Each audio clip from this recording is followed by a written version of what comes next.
আজকে কিছু ছেলে আর কিছু মেয়েদের উদ্দেশ্যে কথা বলবো। আসসালামু আলাইকুম। আপনাকে যারা বলে না ভালোবাসি, ভীষণ ভালোবাসি, আপনাকে ছাড়া থাকতে পারবে না, আপনি হচ্ছেন সবচেয়ে বড় ইম্পর্টেন্ট মানুষ, আপনি পৃথিবীর সবচেয়ে কাছের একজন মানুষ। কিন্তু সত্যি কথা বলতে আপনি তার কাছের না। সে আপনার স্বার্থের জন্য আপনার কাছে আসে, আপনাকে ভালোবাসা দেখায়, আপনাকে সবসময় এফোর্ট দেয়, কিন্তু সত্যি কথা বলতে সে আপনাকে ভালোবাসে না। ভালোবাসলে আপনাকে গুরুত্ব দেবে, ইগনোর করবে না, অবহেলা করবে না, আপনার পাশে থাকবে, সবসময় আপনাকে এফোর্ট দেবে, কেয়ার করবে, যত্ন করবে, যত ধরনের কাজ আছে মানে যেটা আপনি পছন্দ করেন সেটাই করবে। কিন্তু এই জেনারেশনে কেউ কারোকে এত দেয় না, গুরুত্ব দেয় না, তাই না?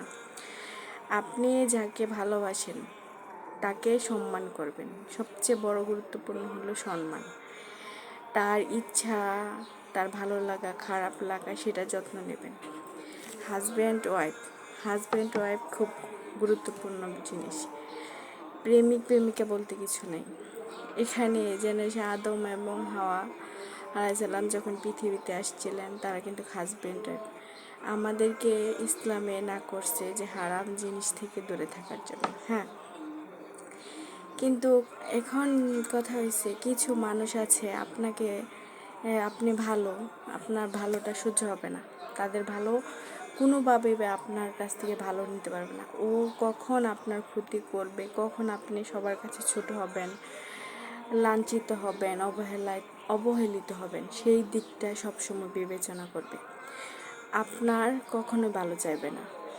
আপনাকে কিভাবে সবার কাছে মানে চরিত্রহীন মানাবে, আপনি সবার কাছে কীরকম এফোর্ট খারাপ মানাতে পারবে, যত ধরনের পদক্ষেপ আছে সবগুলো নেবে আপনার প্রিয় কাছের মানুষগুলো, যেমন বন্ধুবান্ধব, বাবা মার কিছু আত্মীয় স্বজন আছে, প্রতিবেশী আছে, তাদের।